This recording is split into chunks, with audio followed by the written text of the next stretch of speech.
очень благодарна нашему правительству, то, что правительство думает сейчас о беременных женщинах. В связи с тем, что увеличилась материнская смертность у нас в Республике Казахстан, связана с ковидом.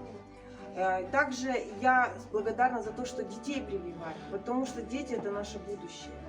Сейчас, на данный момент, то, что Pfizer появился у нас именно в больницах, да, это говорит о том, что мы будем спасать наших детей.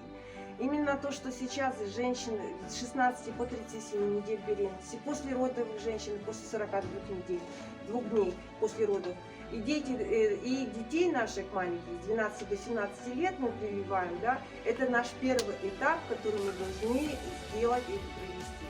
Я призываю именно родителей, я призываю беременных женщин, послеродовых женщин, пожалуйста, приходите в больницу, прививайтесь.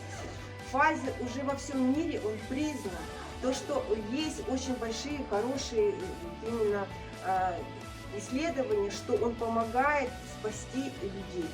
Давайте всем миром, давайте победим это заболевание ковид.